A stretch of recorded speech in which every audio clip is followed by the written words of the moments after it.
South ఇండియాలోనే biggest sorry store మన Varahi silks మన విజయవాడ ఎంజీ రోడ్లో ప్రారంభం. శివుడు అంటేనే అది ఒక తెలియని ఒక మనలోనే ఒక శివ తాండవం అన్నీ వింటుంటే అన్నీ మనకి ఒక తెలియని ఒక వైబ్రేషన్ మనలోకి తీసుకొస్తుంది. సో అలా పదాలన్నింటినీ సమకూర్చి అంత అద్భుతంగా వాళ్ళు ఆ సాహిత్యం రచించడం జరిగింది. ఓకే బాల సార్, ఇది చాలా ఇంపార్టెంట్ క్వశ్చన్. ఇప్పుడు రావణాసురుడు అహంకారాన్ని అణచడానికి శ్రీరామచంద్రమూర్తి వచ్చాడు అంటారు. అలాగే పాండవులతోటేమో కృష్ణుడు ఉన్నాడు. అలాగే నరసింహస్వామి అవతారంలో హిరణ్యకశిపుణ్ణి నాశనం చేశారు ప్రహ్లాదుడు భక్తితో. ఇప్పుడు మన భారతదేశం మీద ఒక ఈవిల్ లాంటి ఒక నెగటివిటీ వచ్చినప్పుడు మా ఇండియన్ సూపర్ హీరో అఖండానా, మీరు మా ఇండియన్ సూపర్ హీరో అని అంటున్నారు అందరూ. అవునండి. అంటే మెయిన్గా మనకి మన సనాతన హైందవ ధర్మం దాని మీద అంటే మొదటి భాగంలో పిల్లల జోలికి ఎవరు వచ్చినా అంటే పిల్లలు దేవుళ్ళతో సమానం అంటాం. అలాగే లేకపోతే ధర్మం జోలికి ఎవరు వచ్చినా, ప్రకృతి జోలికి ఎవరు వచ్చినా ఆ భగవంతుడే పోతాడని మనుషులు పూని ఒక దీనిగా వాడుకుంటాడు, ఒక ఆయుధంలాగా వాడుకుంటాడు ఆ భగవంతుడే అన్నది మనం చూపించాం. అఖండలో ఒక పరికరంగా వాడుకుంటాడని. ఇందులో మన ముఖ్యంగా సనాతన హైందవ ధర్మం అంటే ఏంటి చాలామంది అంటుంటారు, మాట్లాడుతుంటారు సనాతన హైందవ ధర్మం అని. చాలామంది మన వాళ్ళకి అర్థం కాదు సనాతన హైందవ ధర్మం అంటే ఏంటో. సో దాన్ని ఎంతో అంటే సినిమా అన్నది ఒక మనిషి తన దైనందిన కార్యకలాపాలలో సతమతమవుతూ ఈ అన్న అవసరాలతో పాటు ఈ సినిమాని కూడా ఒక సాధనంగా ఎంచుకున్నాడు మనిషి. అప్పుడు మనం ఆలోచించాలి సినిమా అంటే ఏంటి, సినిమా వల్ల మనం ఎలా ఎటువంటి సినిమాలు తీయాలి అన్నది అటు నిర్మాతలు కానీ దర్శకులు కానీ నటులు కానీ ఆలోచించాలి ఎటువంటి సినిమాను మనం ఇవ్వాలని.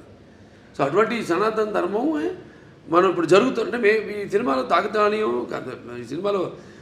ఈ సినిమా కాకతాళీయమో యాదృచ్ఛికమో మొదలుపెట్టిన దగ్గర నుంచి మొదలుపెట్టిన దగ్గర నుంచి ఏవైతే ఈ సినిమాలు పొంచి పెట్టామో అవన్నీ కూడా త్వరతో జరిగినాయి కళ్ళ ముందు.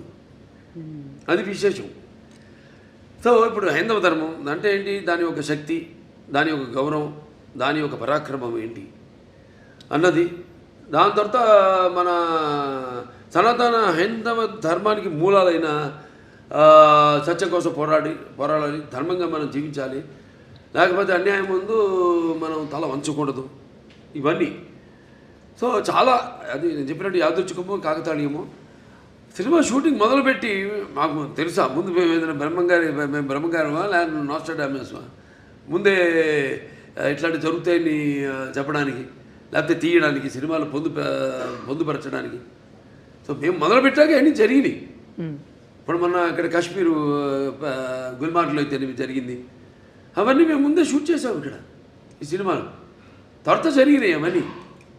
సో అలా ఇది కాస్మిక్ దేనికైనా అదే శివుడాజ్ఞ లేనిదే ఇంతకుముందు అనుకున్నాం చేమ కూడా కుట్టదు అన్నట్టు ఆయన మమ్మల్ని అందరిని ఎంచుకున్నాడు. ఆయన పరికరాలుగా మమ్మల్ని అందరిని ఎంచుకుని ఇటువంటి సినిమాని తీసి ప్రజలకు అందించండి, ఒక మంచి సందేశాన్ని మన సనాతన హైందవ ధర్మాన్ని ఏంటన్నది భవిష్యత్ తరాలకు తెలిసేలా దాన్ని ప్రచారం చేయమని మాకు ఈ సినిమాని మాకు అప్పగించినట్టుగా నేను భావిస్తున్నాను. ఖచ్చితంగా సంయుక్త అందమైన రూపమే కాదు హావభావాలు కూడా ప్రకటించడం. అండ్ ఈ సినిమాలో మీ పాత్ర ఏదైతే ఉందో మహిళలకి సంబంధించి కానీ వాళ్ళని ఇన్స్పైర్ చేసే పాత్ర లాంటిదా లేదా ఆ యాంగిల్లో ఎలా ఉండబోతుంది మీ క్యారెక్టర్? నో, అది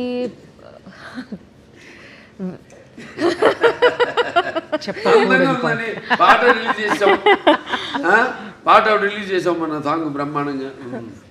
సో అదేమి ఐటమ్ సాంగ్ ఏం కాదు, అది మామూలుగా ఇంతకుముందు సినిమాల్లో కూడా నేను చేసే సినిమాల్లో ఉన్నాయి, కానీ ఇది అటువంటి ఐటమ్ సాంగ్ కాదు. ఇది ఒక సందర్భానుచితంగా ఆ సినిమాలో వచ్చే ఒక ఆహ్లాదకరమైన వాతావరణంలో ఒక పుట్టినరోజు పండుగ జరుగుతున్న సందర్భంగా వచ్చే పాట అది. ఇది డైరెక్టర్ గారు ఎలా రాశారంటే నా క్యారెక్టర్ గురించి నేను ఏమైనా చెప్తే అది స్టోరీ లైన్ నేను చెప్పాలి. ఓకే, అది ఇలా అవుతుంది ఈ సీక్వెన్స్. సో నాకు ఒకటి ఏంటంటే my character will come in a very very strong important sequence in this film. So కొంచెం సర్ప్రైజింగ్ ఫ్యాక్టర్ ఉంటుంది. I'm looking for his expression because if I don't know if I don't want to reveal anything స్టోరీలో ఉన్నది. కానీ ఒక surprising మూమెంట్లో ఒక surprising factor లాగా my character will come. It will be very different. నేను ఇలా ఒక క్యారెక్టర్ ఇట్లాంటి ఒక సీక్వెన్స్ నేను ఇప్పటివరకు నేను చేయలేదు. Absolutely.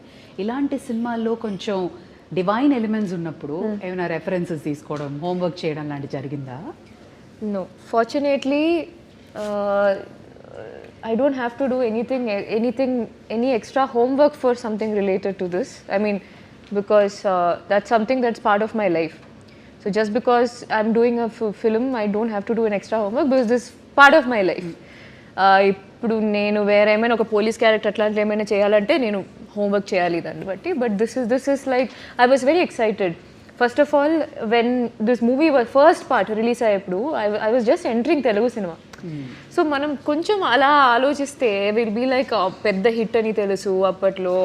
And when we know that ఆ హైప్ ఆ టైంలో రిలీజ్ అయిన తర్వాత ఆ హైప్ అవన్నీ చూసి మనం అనుకోలేం కదా కొన్ని ఇయర్స్ తర్వాత మనకి కూడా సెకండ్ పార్ట్ వస్తే మనకి ఒక క్యారెక్టర్ మంచి క్యారెక్టర్ ఉంటుంది.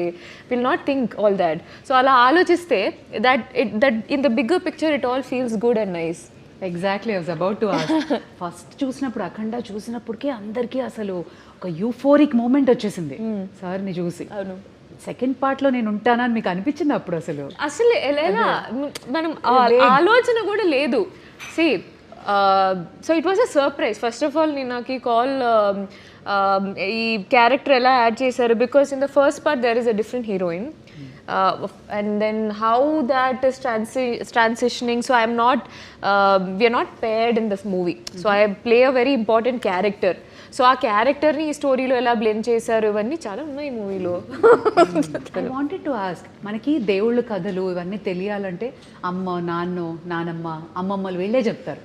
మీకు అలా ఎవరైనా చెప్తారు? ఓకే, సో మా చిన్నప్పుడు మా తాతగారు use to tell me stories. కానీ మా అమ్మమ్మకి ఒక్కటే ఒక స్టోరీ తెలుసు, Hiranyakashipu. So she use to do this. ఎప్పుడు నేను అడిగినా but I use to have listen to that, I'm not exaggerating, some 500 times.